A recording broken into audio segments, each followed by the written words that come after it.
A single bark stopped the entire airport. At first, people thought it was just noise, a dog being dramatic. But then came the second bark, sharper, louder, followed by a third that made security agents drop their coffee and reach for their radios. The dog wasn't barking at a suitcase, not at an unattended bag, not at a grown man acting suspicious. No, he was barking at a child's backpack, a pink one with a unicorn, and what they found inside made every agent in Terminal B go dead silent. Now, before we reveal the full story, first hit that subscribe button and drop a comment below telling us where you're watching from. Now, let's dive in. It started with a bark, not the playful yap of a pet, but a deep, deliberate sound that sliced through Terminal B like a knife, the kind that makes the hairs on your neck stand up. People glanced up from their phones. A businessman chuckled nervously before returning to his laptop. But then it came again, louder this time, more urgent. Each bark more insistent than the last, building like thunder before a storm. This wasn't just a dog making noise. This was a warning. Officer Maya Ortiz felt her body tense before her mind processed what was happening. 3 years with Rex had taught her to trust that sound. Her hand moved toward her holster as her eyes followed Rex's focus to a little girl with a pink unicorn backpack, standing frozen beside a man who gripped her wrist too tightly. Rex barked again, the sound bouncing off the polished floors. People started backing away. "What's wrong with that dog?" someone muttered. Maya knew Rex was a 4-year-old Belgian Malinois, with a nose sharper than most detection equipment, the best in the department. His alerts didn't come with maybes. "It's just a kid," an older man called out. "Control your animal, officer." But that third bark, short, low, followed by a rumbling growl that vibrated through Rex's frame, was unmistakable. His paws planted like concrete, body rigid with certainty. Something was very wrong. "Clear the area now." Maya didn't raise her voice, but her tone cut to the terminal buzz like a command from God. People scattered. A TSA agent reached for the red emergency phone. The girl, maybe 9, maybe 10, stood motionless. She didn't cry or speak, just trembled slightly under an oversized hoodie. The man beside her, mid-40s, graying temples, wire-rimmed glasses, tightened his grip when he spotted Maya. He smiled. All teeth, no warmth. "She's scared of dogs," he offered smoothly. "That's all. We'll just be on our way." Rex lunged forward, barking with ferocity that made even Maya flinch. "Sir, I need you both to step aside." Maya kept her voice professional. The man's fingers dug into the girl's wrist. "We're catching a flight." I said, "Step aside." 3 words, no debate. Something in Maya's voice, not volume, not anger, but certainty, made the man hesitate. That split second was all Rex needed. He got his nose close to the backpack and took a deep inhalation. What he detected made him let out a single, unrelenting bark that sent TSA agents scrambling for their sidearms. Someone screamed. A coffee cup crashed to the floor. The terminal went deathly still. The little girl finally looked up right at Maya. Her lips didn't move, but her eyes spoke volumes. "Help me." "So, what happened next?" "First, hit that subscribe button and drop a comment below telling us where you're watching from. Now, let's get into it." 10 minutes earlier, they'd been invisible. The man and girl blended into the crowd like urban camouflage. Just another adult guiding a child through controlled chaos of check-in lines. He held her hand with apparent care, steering her with practiced gentleness. She never pulled away, never spoke, never looked up. The girl's backpack was their only standout feature. Baby pink with holographic stars and a plush unicorn head protruding from the front pocket. But even that wasn't enough to trigger second glances. In airports, colorful children's bags are as common as rolling suitcases and overpriced coffee. To casual observers, he was just a slightly frazzled parent, checking his phone, glancing at departure boards, occasionally adjusting the girl's hoodie. He smiled at her once, holding the expression just long enough to sell it. But anyone truly watching might have noticed her rigid posture, her tense shoulders, how her eyes never met his, and how she never, not once, smiled back. Their boarding passes said Toronto, Gate B17. The names printed in crisp black letters: Daniel Lawrence and Abigail Lawrence. Father and daughter. Their passports matched. No flags in the system. But something was off, like a picture hanging slightly crooked. Not enough to fix, just enough to notice. At the initial screening point, a young TSA agent named Rena had felt that weird flutter in her stomach, the instinctive discomfort without explanation. The man's ID checked out perfectly. His answers came smooth and practiced, but the girl never looked up. Not when asked her name, not when asked if she'd packed her bag. She's shy. The man had explained with a practiced sigh. Flying makes her nervous. And that was that. They were waved through. Now at the secondary checkpoint where Maya had pulled him aside, the cracks were showing. The man spoke quickly, aiming for a casual dismissal. You know how dogs are. They smell snacks and go crazy. She's got candy in there. I told her not to bring so much. Rex doesn't alert on candy. Maya cut him off. The girl's lips moved just barely.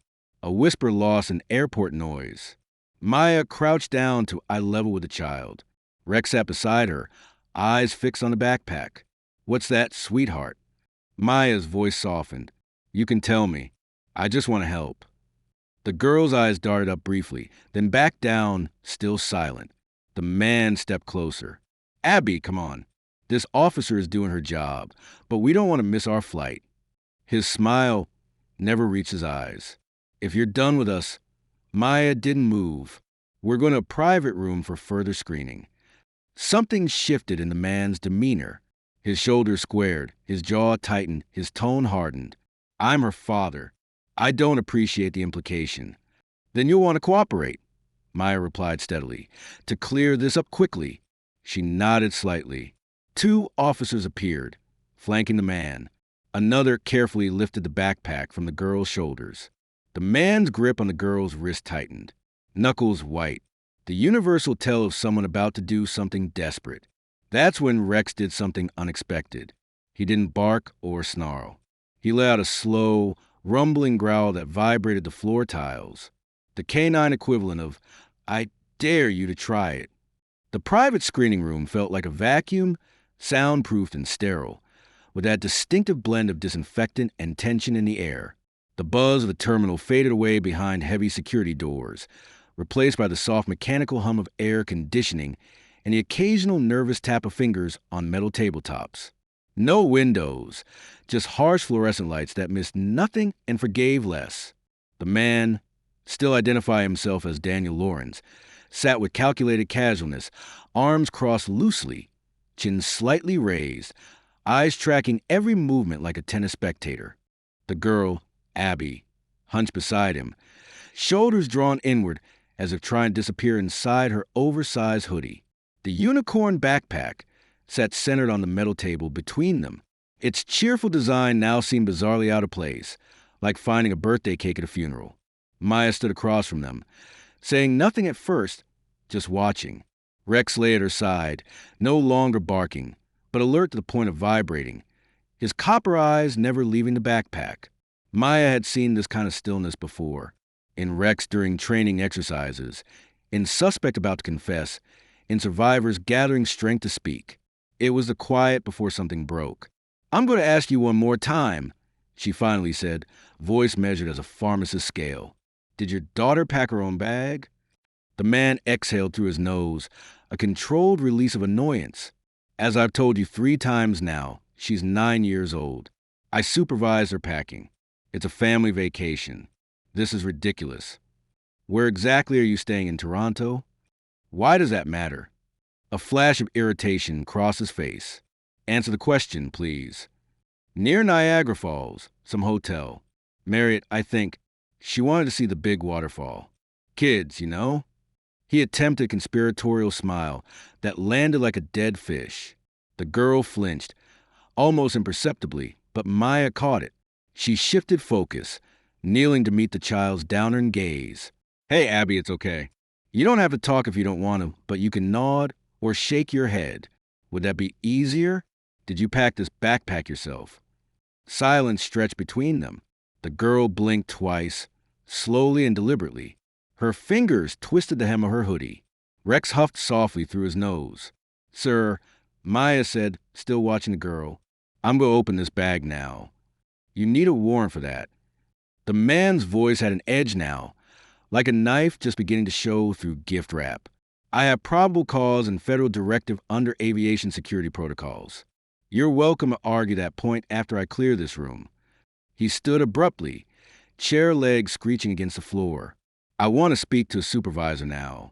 Maya stepped forward, placing both palms flat on the table's edge, leaning in just enough to establish presence without aggression. You're looking at one. The man didn't move, but something in his jaw flexed once. Twice, his eyes darted to the backpack, then to the exit, calculating distances and odds. That was all Maya needed to see.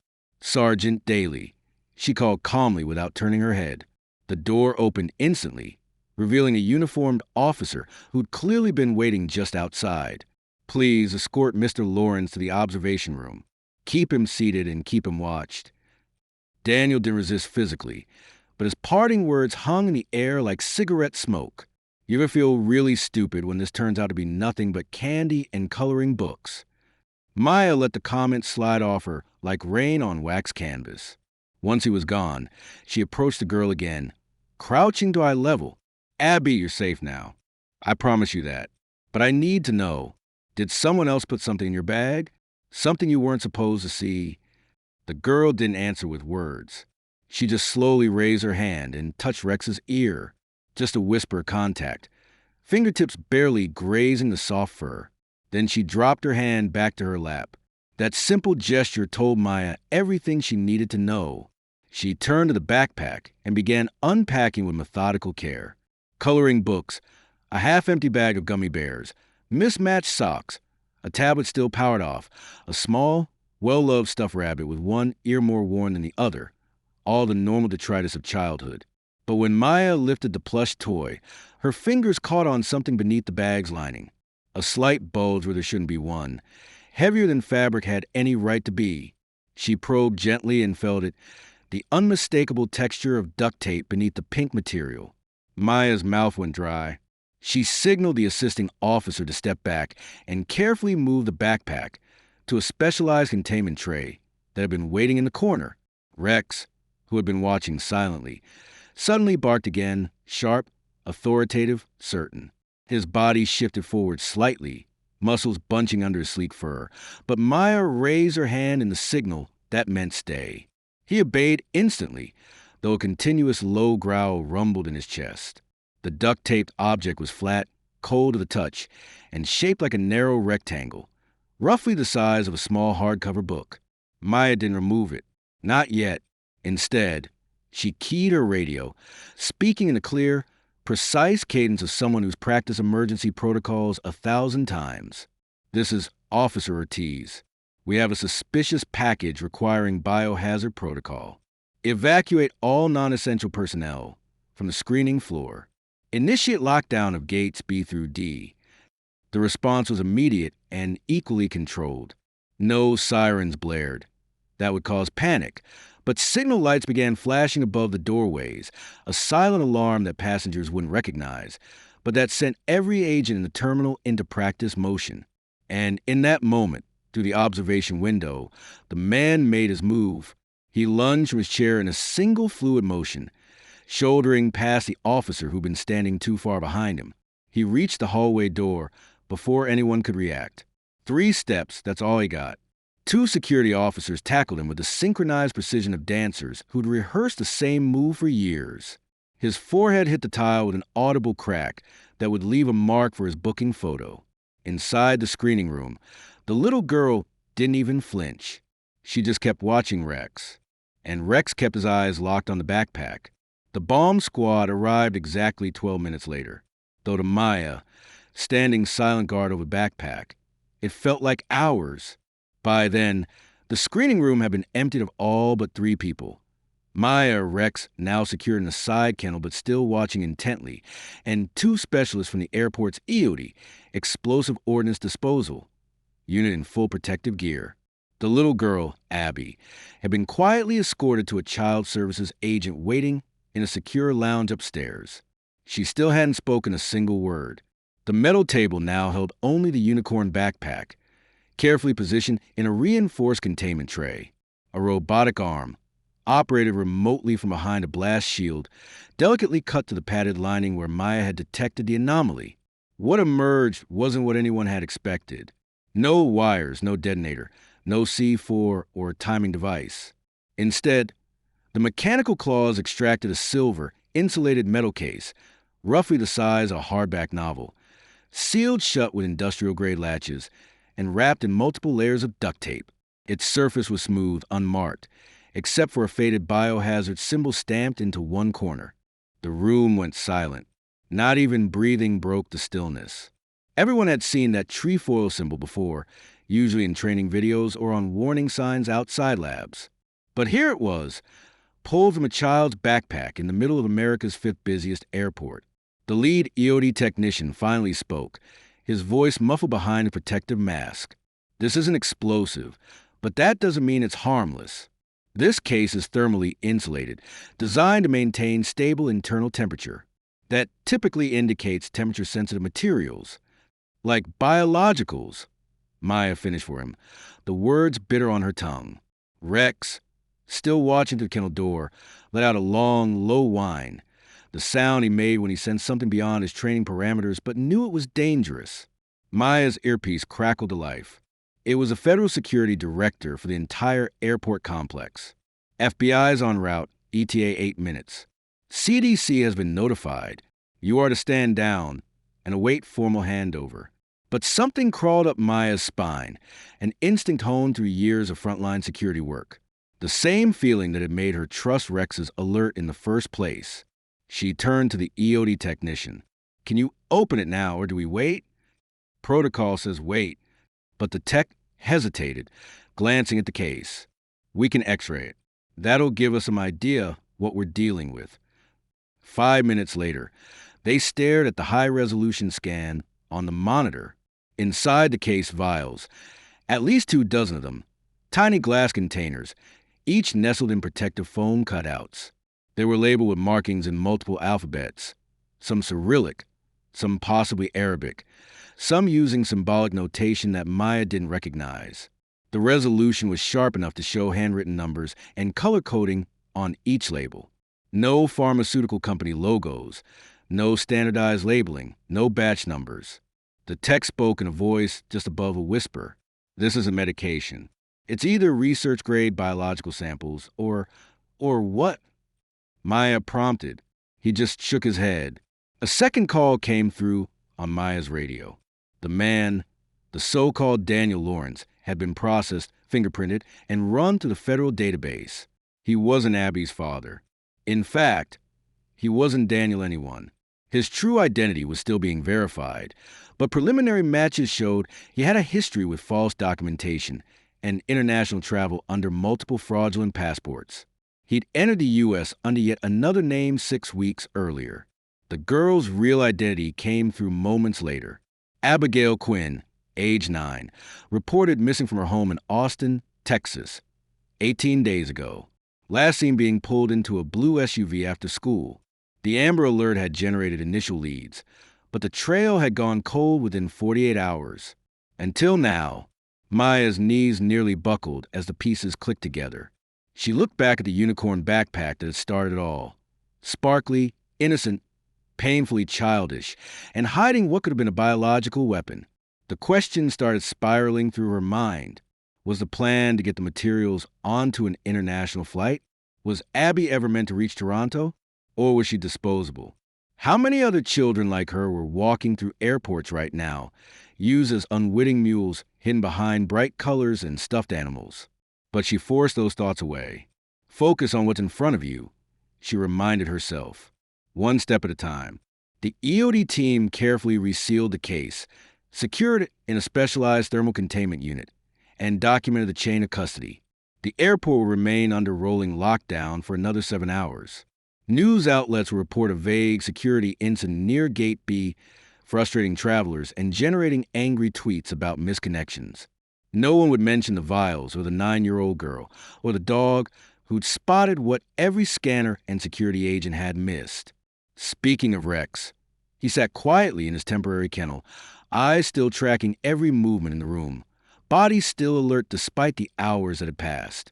Like he understood that finding the threat was just the beginning, not the end of the job. By the time the FBI's weapons of mass destruction team arrived, the airport had transformed into a military operation. Flights grounded, terminals partially evacuated, media vans clustered at the perimeter, reporters speculating about the major security situation. Behind unmarked doors, officials from multiple agencies moved with quiet urgency. Homeland Security, CDC, and FBI badges clipped to belts. Maya found herself in a makeshift command center that had been an administrative conference room. Two federal agents sat across from her, dispensing with pleasantries. "What you intercepted today wasn't random," the older agent said, sliding over a folder. "That child was being used as a courier, a human decoy." Maya's hands tightened beneath the table. She had no idea. You could see it in her eyes.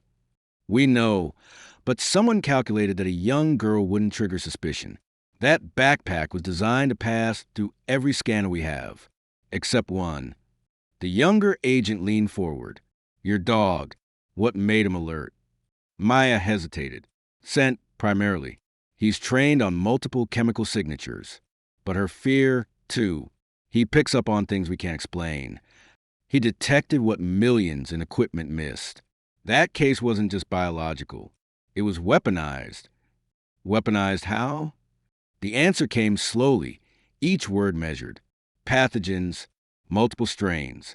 Some genetically modified, some related to smallpox, some we haven't identified. Whoever assembled this wasn't doing research. They were preparing for deployment." "For what?" Maya whispered. The agents exchanged glances but offered no answer. Instead, they produced a photograph showing the detained man exiting a warehouse in Eastern Europe. Below was a list of aliases and a red banner. "International Bioterror Suspect, Tier 1. The name wasn't Daniel Lawrence. Not even close. "Do we have a positive match?" Maya asked steadily. "We do now," the agent confirmed. "Your K-9 partner just prevented something that would have made headlines worldwide by ensuring it never happened." Meanwhile, 5 floors up, another scene unfolded. Abigail Quinn's real parents had arrived under protective escort. Her mother, hollow-eyed from weeks of sleepless nights, nearly collapsed when her daughter walked in. Abby stood frozen, blinking as if unsure this was real. Then her mother dropped to her knees and whispered, "It's okay, Peanut. It's really me." That's when Abby broke. She ran with the desperate abandon of a child who thought she might never see home again. Her father wrapped his arms around them both, bodies shaking with silent sobs. And for the first time since Maya had met her, Abby smiled. A real smile. Downstairs, Maya was completing her statement when an officer knocked. "Officer Ortiz," she's asking for the dog. Rex perked up as if understanding. Maya led him to the family room. Rex didn't bound in excitedly. He padded forward with the same focused intensity he brought to everything, professional to his core. Abby, still in her parents' arms, stepped forward.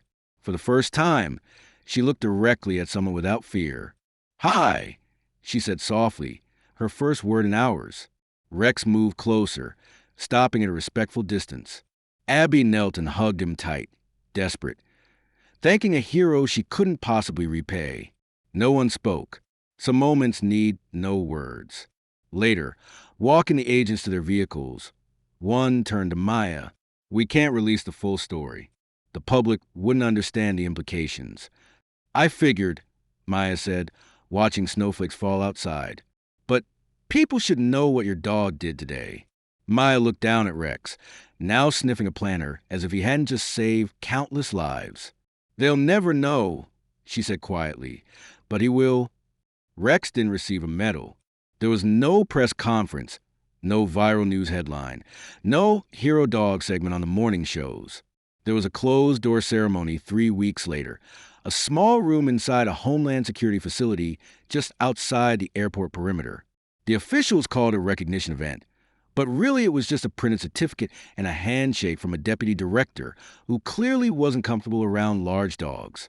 Rex didn't seem to mind. He sat perfectly still at Maya's side as the certificate was presented, his tail giving just the smallest thump against the floor when someone slipped him a piece of high-grade beef jerky behind the podium. He didn't understand the formal words being spoken, but he recognized the tone, the same steady praise Maya used during training when he performed exactly as he should. He briefly licked his handler's hand and resumed his watchful silence. Outside, an unmarked SUV waited to take them back to the precinct. In the vehicle, Maya leaned against a window, watching the city scroll past in streaks of neon and sodium vapor.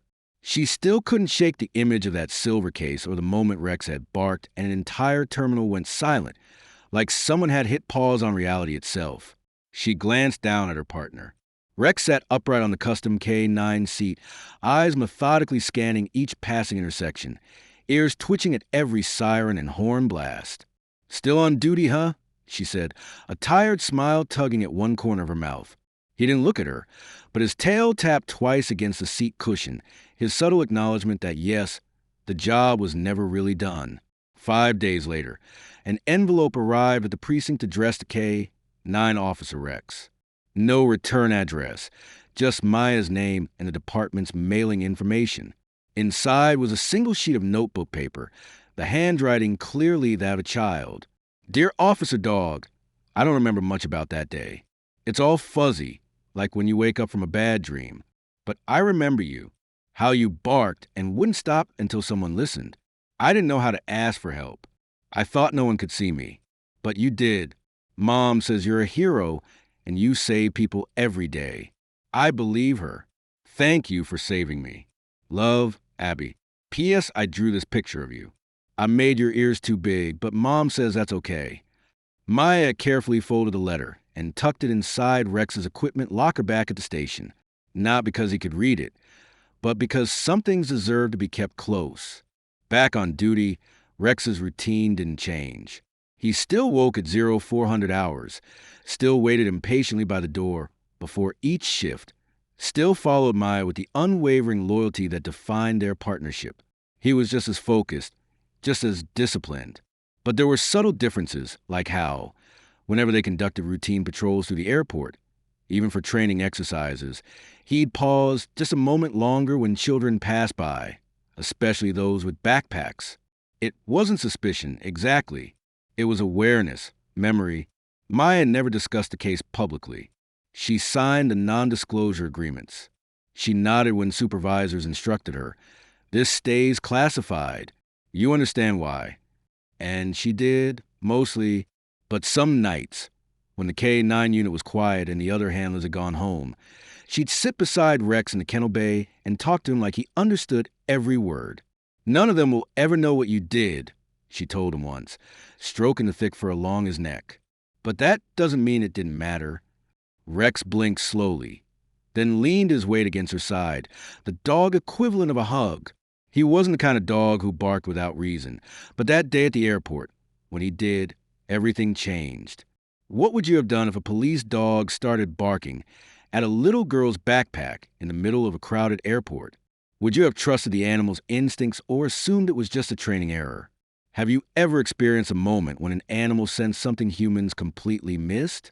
That sixth sense that our four-legged companions possess has saved countless lives throughout history. The toughest question remains.